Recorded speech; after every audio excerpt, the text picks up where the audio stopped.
So ఇప్పుడు మార్పు అంటే మరి ఎక్కడ మార్పు రావాలి?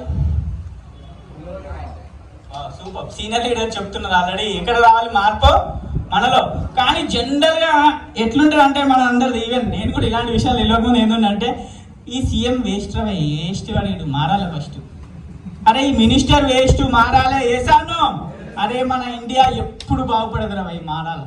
మా గల్లీ మారదు, మా ఊరు మారదు, మా ఇంట్లో సోఫా సెట్ మారాలి, డిన్నర్ సెట్ మారాలి, ఈ సెట్ ఆ సెట్ అన్ని సెట్లు మారాలని కోరుకుంటాడు. కానీ నా మైండ్ సెట్ మారాలని ఎప్పుడు కోరుకోడు.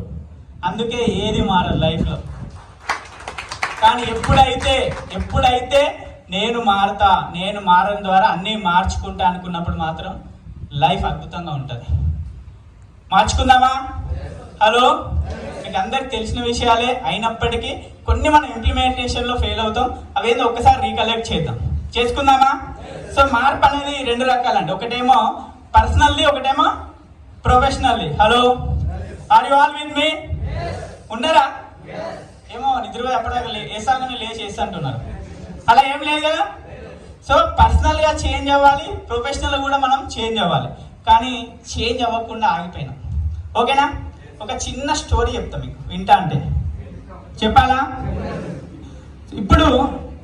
ఇప్పుడు అంటే మనకు అంత గురువులు వీళ్ళు ఎవరు లేరు.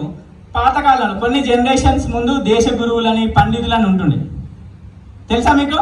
సో సాధువులు, పండితులు, అట్లా ఒక గురు శిష్యులు ఉంటారు. వాళ్ళ పని ఏంటంటే మొత్తం దేశ సంచారం చేస్తుంటారు. ఏం చేస్తుంటారు వాళ్ళందరూ? దేశ సంచారం. అంటే వాళ్ళకున్న జ్ఞానాన్ని